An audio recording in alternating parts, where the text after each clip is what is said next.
à tous, bienvenue dans cette nouvelle vidéo, donc un nouvel avis sur mes dernières lectures. Donc c'est parti, on va commencer. Alors dernièrement j'ai lu le tome 1 de Assoiffée qu'on a vu partout, cette saga, voilà, elle a beaucoup fait parler d'elle. Donc à la base, comme je vous avais dit, moi je voulais pas la lire parce que je voyais un peu ça comme un remake de Twilight low cost. Mais en fait, il se trouve que j'ai totalement accroché. Donc c'est l'histoire de Grace, je crois qu'elle s'appelle Grace, qui vient de perdre ses parents. Et donc elle déménage pour vivre avec son oncle dans un internat en Alaska, au fin fond de l'Alaska. Et donc dans cet internat, on va vite se rendre compte que les élèves ne sont pas tout à fait normaux, puisqu'il s'agit de différentes créatures paranormales. Donc ce que j'ai aimé dans ce livre, c'est qu'on retrouve pas seulement vampires, loups-garous, voilà, qu'on connaît. On retrouve plusieurs créatures surnaturelles. Donc on a vampires, loups-garous, sorcières, gargouilles, dragons. Voilà, donc c'est assez intéressant à ce niveau-là.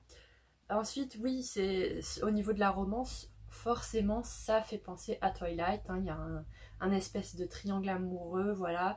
Donc ça fait penser à Twilight à ce niveau-là. Mais c'est tout. Après, le reste, ça s'en détache quand même. Et ça m'a plus fait penser à Vampire Diaries. Donc j'ai beaucoup aimé le fait que ça se passe dans un internat parce que j'adore tout ce qui est Dark Academia. Du coup, par la suite, on se rend compte qu'il y a vraiment un monde au niveau des créatures paranormales, des créatures surnaturelles. Il y a un monde parallèle au monde des mortels, on va dire. Et dans ce monde, du coup, on se rend compte qu'il y a plusieurs clans de différentes créatures, donc il y a des complots, il y a des gens qui règnent sur ce monde. Enfin, du coup, ça part totalement dans un truc à la Vampire Diaries pour moi. Donc j'ai beaucoup aimé. Et c'est assez addictif la manière dont c'est écrit. Et c'est pas niais, voilà, enfin si, en vrai, la romance, elle est niaise. En vrai, j'ai aimé ce livre pour l'ambiance et tout ça, mais le truc que j'ai moins aimé, c'est la romance. C'est dommage, parce que c'est quand même une grosse partie de cette saga, la romance, hein. Mais c'est ce que j'ai le moins aimé, parce que, genre, c'est trop rapide déjà, et c'est trop niais. Genre... ils se connaissent depuis une semaine et ils sont là, ouais, ma promise, je l'aime et tout. Non, bah non, en fait. Une semaine, genre. Et du coup, voilà, donc il y a juste la romance que j'ai pas aimé, mais sinon les personnages j'ai beaucoup aimé, l'univers j'ai beaucoup aimé, le fait que ça se passe en Alaska, dans un monde froid, gelé et tout ça, c'est super pour lire cette période. Donc j'ai trop hâte de lire la suite, c'est en 4 tomes, le 4e tome vient de paraître. Donc voilà, j'ai trop hâte de continuer. C'est une belle surprise parce que je m'attendais pas du tout à aimer. Et voilà, bon après ça se lit facilement, c'est une lecture un peu facile, hein. C'est pas de la grande littérature. Mais écoutez, moi j'ai beaucoup aimé. Et donc voilà, je vous recommande Assoiffée de Tracy Wolff. Ensuite, le second livre que j'ai lu dernièrement, il s'agit d'un tome 2 de la saga Red Queen de Victoria Aveyard. Et donc c'est le tome 2 de cette saga. Celui-là s'appelle Glass Sword. Donc pour résumer un peu le tome 1, en fait c'est un peu une saga dystopique mais aussi fantasy, enfin fantasy dystopique, je sais pas comment résumer ça. Le tome 2 il est plus dystopique mais le tome 1 c'est plus fantasy. Donc dans le tome 1, c'est l'histoire de Mère Barrow qui vit dans un monde où il y a une séparation entre les argents et les rouges. Donc les argents, c'est ceux qui ont du sang argent, voilà. Et les rouges, ils ont le sang rouge. Et donc les argents dirigent le monde, ils ont des pouvoirs spéciaux. Et tandis que les rouges, ils vivent un peu dans la pauvreté, et ils sont inférieurs aux argents, voilà. Et donc Mère Barrow va être amenée dans le tome 1 à vivre auprès des argents à la cour. Et on va se rendre compte qu'en fait elle a un pouvoir qu'elle n'est pas censée avoir en tant que personne de sang rouge. Donc voilà, on va la suivre dans le tome 1 à la cour en train d'apprendre à utiliser son pouvoir. Et il va y avoir des complots, il va y avoir des trahisons, il va y avoir de la romance un peu. Enfin, c'est génial, j'avais adoré le tome 1. Et donc dans ce tome 2, j'ai beaucoup aimé aussi. Mais du coup, c'est plus, ça se rapproche plus de la dystopie. Ça m'a beaucoup fait penser à Hunger Games, notamment le dernier tome de Hunger Games, le troisième tome. Voilà, ça s'en rapproche beaucoup. Euh, Dans ce tome 2, par contre, ce qui m'a un peu dérangé, c'est qu'on a l'apparition d'énormément de personnages, mais vraiment énormément. Genre, il y a une vingtaine de nouveaux personnages qui apparaissent, et j'avais du mal à suivre au bout d'un moment qui était qui faisait quoi. Enfin, c'était assez dérangeant, mais sinon, j'ai beaucoup aimé. Et ouais, on passe vraiment sur de la dystopie pour le coup, là, donc c'est super. Par contre, j'ai un truc à reprocher à ce livre, et là c'est au niveau de l'édition. Je sais pas ce qu'ils ont fichu chez le livre de poche, mais il y a énormément de fautes de fautes de... Je sais pas si c'est des fautes de traduction, mais c'est plutôt des fautes de frappe en fait. Genre déjà, rien que dans le résumé, on nous dit que qu'un certain personnage masculin s'appelle Marven, avec un R, il y a écrit Marven, alors que non, il s'appelle Maven en fait, il n'y a pas de R. Donc là, ils ont foutu un R qui n'a rien à faire là, et dans tout le texte, il y a des mots qui sont écorchés ou qui sont mal écrits, ou alors on rajoute des lettres ou on en oublie, et vraiment c'est arrivé à beaucoup d'endroits, à plusieurs reprises dans le livre. Donc faites quelque chose, le livre de poche, parce que c'est pas possible en fait de proposer un livre comme ça avec autant d'erreurs, de frappes. Enfin, ils n'ont pas relu le livre quand ils l'ont publié. Bon, après ça va, j'ai quand même réussi à suivre l'histoire malgré toutes ces fautes, mais c'est quand même assez dérangeant. Enfin, c'est pas professionnel du tout, surtout quand dans le résumé directement il y a une faute de frappe, il y a un R en plus sur un prénom important. Genre, c'est pas possible. Mais sinon, au niveau de l'histoire, je vous recommande vraiment cette saga.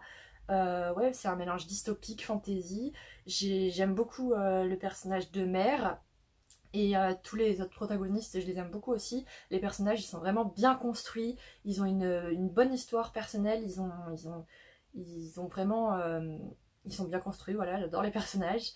Il y a de la romance aussi dedans, mais pas énormément. C'est pas ce qui compte le plus. C'est un peu en mode Hunger Game, hein, voilà, au niveau des personnages. Et voilà, c'est tout ce que j'ai à dire au sujet de ce livre. Donc je vous recommande grandement cette saga. C'est en 4 tomes qui sont tous parus, qui sont tous disponibles en poche. Donc voilà, j'ai hâte de continuer la suite. Ensuite, dans un autre registre, enfin pas tellement finalement, parce que ça reste un peu dystopique et tout ça, j'ai lu Le Temps désarticulé de Philippe Cadic. Donc Philippe Cadic, on ne le présente plus, un grand nom de la science-fiction, hein. Donc moi c'était mon premier Philippe Cadic que j'ai lu, et ce livre ça faisait au moins 5 ans, 4-5 ans qu'il était dans ma palle, et je me suis jamais décidée à lire. Et là je sais pas, j'ai eu une envie, je l'ai sorti de ma palle. Donc je vais avoir du mal à vous le résumer, mais en gros c'est l'histoire de Raggle Gum qui vit dans une petite ville des années 60, voilà, ouais, des années 60-70. Et c'est une petite célébrité dans sa ville, puisque c'est celui qui cumule le plus de points à un jeu euh, organisé par le journal, par la gazette de la ville. C'est un jeu où chaque jour, il faut trouver où sera le petit homme vert à la prochaine fois, voilà. Et donc ça paraît dans le journal local de la ville, et donc Ragolgum c'est une petite célébrité parce qu'il a le plus de points à ce jeu, voilà, c'est le grand gagnant de ce jeu, tous les jours il joue, c'est sa seule activité. Et donc on va le suivre menant sa petite vie dans cette petite ville avec sa famille, et sauf qu'on va se rendre compte au fur et à mesure que il y a des trucs qui sont pas très nets dans cette ville. Il y a des trucs qui sont un peu bizarres.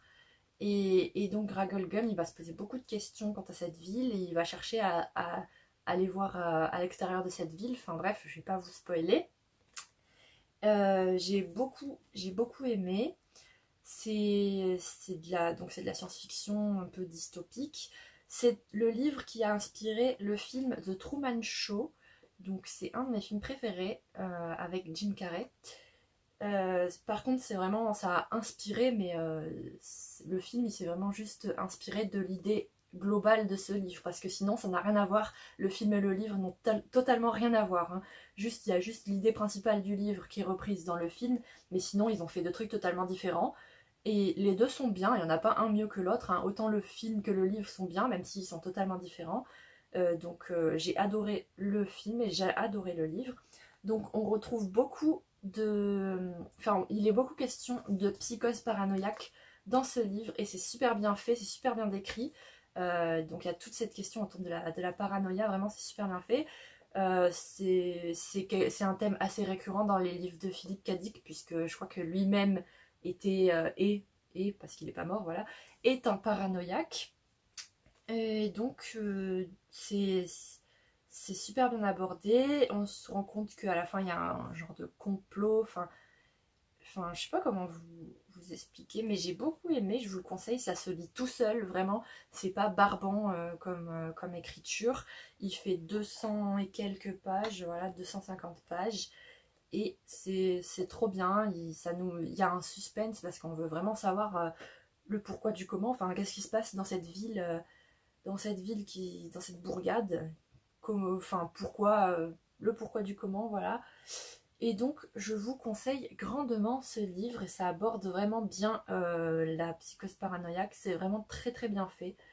Et, et donc voilà, j'ai rien de plus à dire, mais c'est pas un coup de cœur, mais c'est un très très bon livre et j'ai hâte de continuer ma découverte de Philippe K. Dick, hein. Là j'ai un autre livre de lui dans ma palle, pareil, qui est là depuis au moins 5 ans. Et donc j'ai hâte, voilà. Et enfin, le dernier livre que j'ai lu récemment, c'est un livre d'ailleurs que j'ai mis dans ma palle du Cold Winter Challenge. Donc ça me fera déjà un livre de lu pour cette palle. Il s'agit du Dieu oiseau de Aurélie Wellenstein. Alors, donc, dans ce livre, il est question d'une île avec 10 clans. Et tous les 10 ans, il y a une compétition qui oppose un champion de chaque clan et le vainqueur de cette compétition, eh bien, tout simplement, va permettre à son clan de régner sur l'île pendant les 10 prochaines années. Alors que les autres clans seront réduits en esclavage. Alors, c'est un livre qui est assez dur, vraiment. Genre, je savais qu'il y avait de la torture, de l'esclavage dedans, mais pas à ce point. Ouais, c'est vraiment plus, hein, niveau torture, niveau barbarie, niveau esclavage. C'est très dur à lire. Si âme sensible, s'abstenir, parce que vraiment, même moi qui ai l'habitude de regarder des films d'horreur et tout ça, j'ai du mal.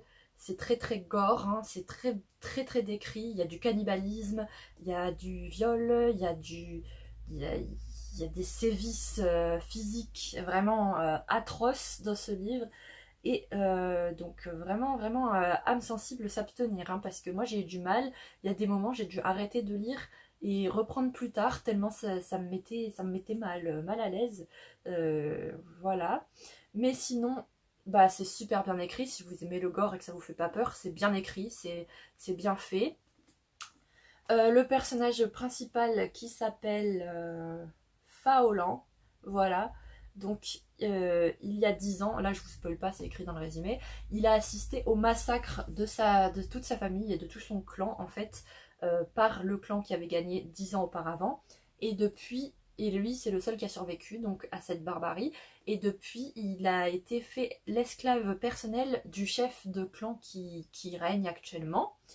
Et donc son but à lui c'est de se venger dans la prochaine compétition. Et donc voilà, on va le suivre. Est-ce qu'il va réussir à se venger? Qu'est-ce qu'il va faire? Est-ce qu'il va participer à la compétition? Voilà.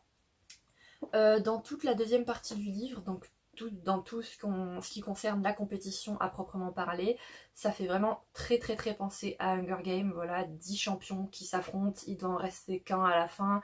Enfin, dans une atmosphère un peu de forêt, de jungle, voilà, avec des pièges, des animaux sauvages, enfin, des épreuves. Ça fait vraiment, vraiment beaucoup penser à Hunger Games, mais en plus sanglant et en plus gore. J'ai pas tout compris, tous les éléments, parce que forcément il y a un côté fantastique avec le dieu oiseau. Hein, ils font cette compétition avant tout pour satisfaire un dieu, parce qu'il y a des croyances, il y a une religion qui est instaurée sur cette île. Et du coup, j'ai pas tout compris à ce niveau-là de comment ça fonctionnait le dieu et la religion. Enfin, à la fin, ça a été un peu bizarre pour moi, un peu flou. Voilà, mais sinon le livre de manière générale était bien, j'ai bien aimé, même si gore il fallait s'accrocher, hein. Et voilà, mais la fin, ouais, c'est vrai, j'ai pas trop compris, c'est un peu flou. Et sinon, il se lit très rapidement, c'est super bien écrit, la plume d'Aurélie Willenstein, elle est fluide, elle est assez addictive.